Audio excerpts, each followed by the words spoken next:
Hello my lovely friends and welcome to my channel. My name is Ash and today I'll be showing you guys how to plan a freaking wedding.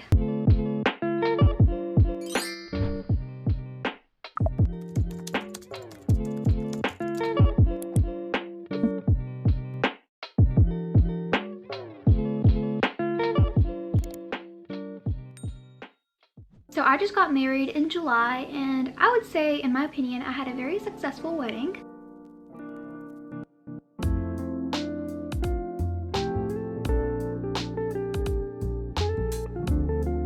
Of course, if you're going through wedding planning right now, you know it's super stressful, and if you have the money, then go ahead and hire yourself a wedding planner. But if you don't have the money and you want to save that money and put it towards something else, this is the video for you because I'm gonna help you plan your damn wedding, okay?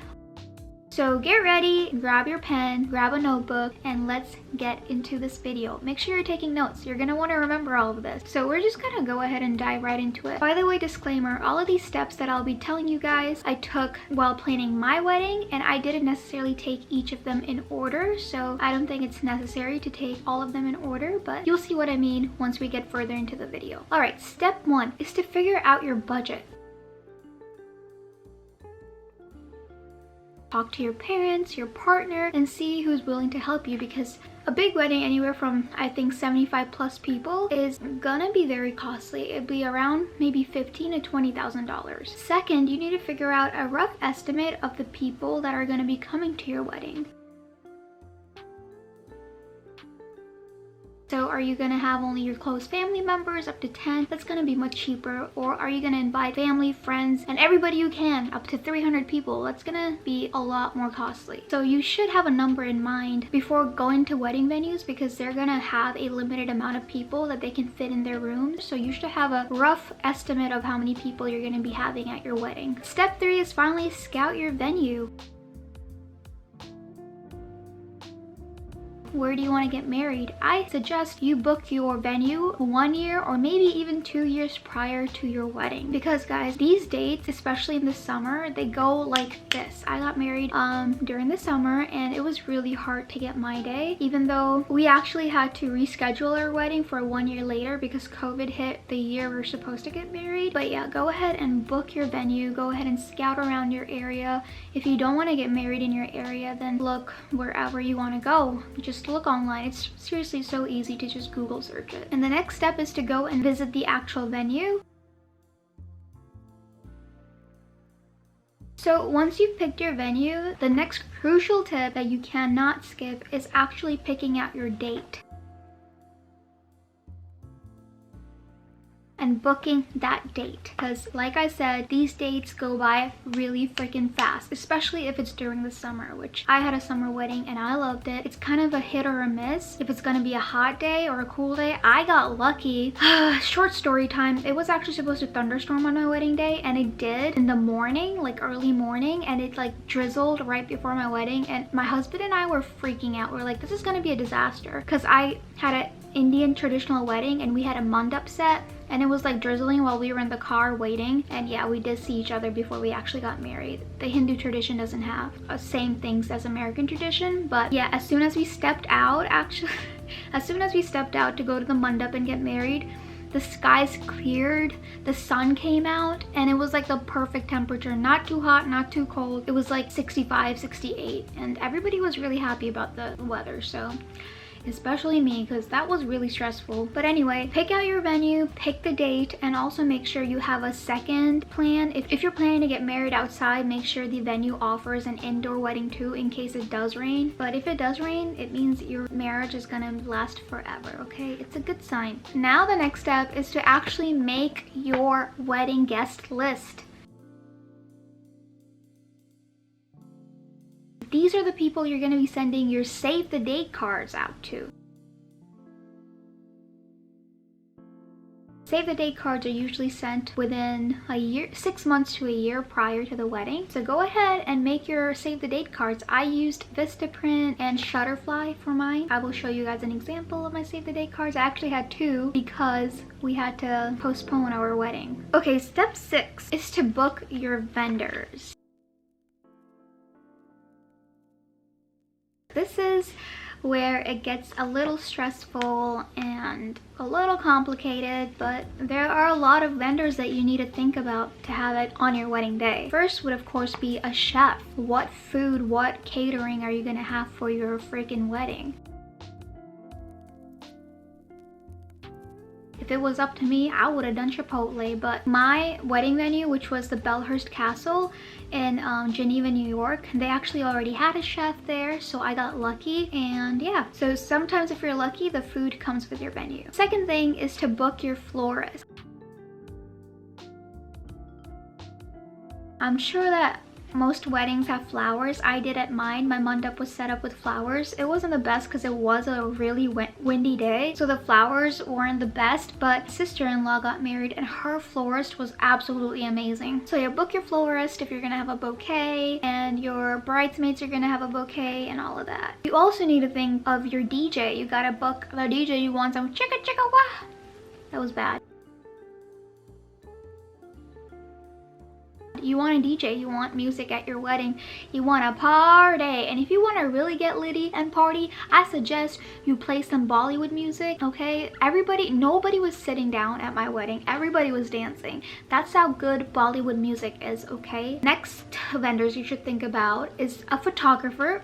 You want to remember your wedding day, but I would really suggest you hire a videographer. It is a little bit more expensive, but it's so worth it because my wedding day was probably the best days of my life. It was beautiful. It was stressful in the beginning, but other than that, it was the most magical day ever. I got to spend time with my family. I got to see family that I haven't seen for a while, although none of my family from India could come, which was the saddest part. That's why I had postponed my wedding so they could make it, but unfortunately they still couldn't because they were having like the second wave of COVID during my wedding. The next vendor you need to think about is a hairstylist and makeup artist. I had a hairstylist and I was so freaking disappointed, so please look at your work, look at their work, and also go and have a trial run for both your makeup and your hair. I didn't do that because I'm dumb, but I suggest you do it because you want to know how you're gonna look on your wedding day. I did my own makeup, and if you want to know how to do Indian bride look, then go check out that video. I'll link it down in the description. Oh, next vendor you need to book is a cake baker. Who's gonna bake your cake? This was my cake for my bridal shower and then my wedding. My mother-in-law booked this cake lady and she was freaking amazing. The cake doesn't only look good, but it tasted so good. It's making my mouth water thinking about it. It was delicious. We had like 5 flavors in our wedding cake. It was insane. It was like strawberry shortcake, vanilla, Peter Rabbit, Elsa, which was like raspberry. Another vendor that you should think about is a wedding planner. They usually cost a good amount, but I didn't hire one. But if you need one, if you are not as organized, then please hire a wedding planner. Alright, the next vendor we need to book. I know there's a lot of vendors. You need to book a marriage officiant who's gonna marry you. I had to book a pundit for my traditional Hindu wedding. You might have to book a priest or whoever. Alrighty, now we're getting into the fun stuff. You gotta think about your bachelorette party. Rewind. Think about your wedding colors. This is a really important one. Pick 2 colors that you want your wedding theme to be. Mine was red and gold, which is a typical Indian wedding, but it was gorgeous. This is how it looked on my tables. I know, I loved it. So pick your 2 major colors because if you're doing a traditional American wedding, then you're gonna want your bridesmaids and your groomsmen to dress in those colors. Next step is to think about your bachelorette party or your bachelor party. Select your bridesmaids and, you know, make the little bridesmaids or groomsmen's request. I did a really cute bag. I'll show you guys an example. I did like a beach bag because I was going to Florida with my girls. And yeah, you can order all of this stuff on Etsy. Yeah, think about how you're gonna ask them, how you're gonna request them. And also make sure you make a little list of things that, like, money they're gonna have to invest, because usually the bride doesn't pay. I paid for a lot of my stuff because I just didn't feel right having my friends pay for everything. So yeah, you can make a little note and tell them you have to pay for this and this and this. I did split it with all my friends. Also, make sure you figure out your budget for your bachelorette, because it can get costly. You're already spending a lot of money on your wedding, so make sure you keep that budget in mind and let your bridesmaids and groomsmen know about the budget. All right, now the next step comes to finding your dress. Girl, I did this the first thing. I ordered my dress online and then I went shopping in India to get my Indian dress. I had two dresses. I had my Indian dress and my American dress because after the cocktail hour, I changed it to my American. We cut the cake and exchanged rings and all of that. So it was kind of a combined American and Indian wedding. But anyway, find your dress, find your fiance's suit, and then give your groomsmen and bridesmaids also options of the kind of dress they would like. And usually the groomsmen and the bridesmaids pay for their own dress. Now it's time to think about wedding favors. I think wedding favors are a really fun part of the wedding. I did coasters and these keys that you could use as bottle openers. There's so many different ideas. Just Google it. There's a million ideas. You can do like shades. One of my friend's weddings I went to had hand sanitizers that said "in health and sickness," which was really cute and funny. My sister-in-law, she did shot cups that had their name and their wedding day on it. All right, now your next step is to think about your table decor. What are you gonna have on your table?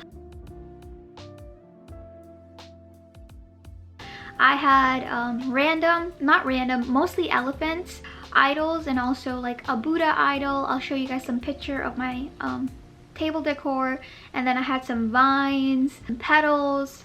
I had a bunch of random stuff. I also had table runners, which I bought from Hobby Lobby. I bought a lot of fabric and then I had my mom cut them and they turned out gorgeous.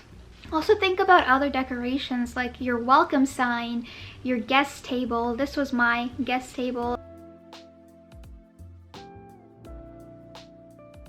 I also had a little bit of mandap decor. The mandap didn't look amazing. It was a windy day, so it really messed up a lot of it, but it's whatever. Now the next step, your bridal shower. Your mother or your mother-in-law should be posting your bridal shower. Make sure you have that. It's also a very fun time.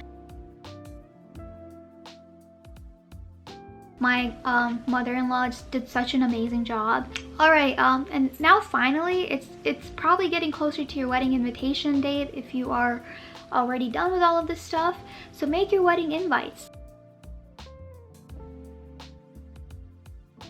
This is how I made my wedding invites. I added a little touch and I got some melted wax and then I got a stamp. It looks so gorgeous. I love it. It was a beautiful idea. Everybody was like, oh my god, that's so royal. I miss my wedding day. But I think that is all I have. That's literally all I have. Oh, book your freaking honeymoon.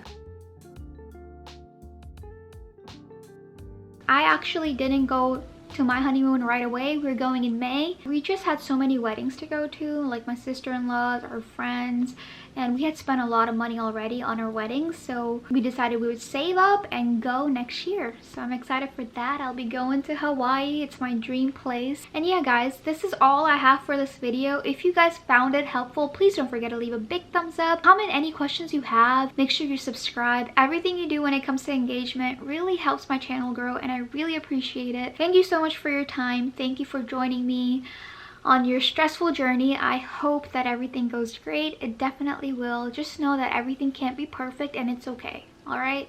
Don't sweat it. Get help. That's my cat. If you guys are wondering. Yeah. So yeah, don't worry. It's okay to ask for help, okay? Not everything is gonna be perfect on your wedding day and you just need to surrender to that and take in all the moments and just be in love and joy and enjoy the moment. Be in the moment. It's really important. Be in the moment. Don't drink a lot because I know a lot of people get wasted and drunk on their wedding day, but I would never do that. I would want to remember each moment and hold on to it for the rest of my life. So that's a personal tip.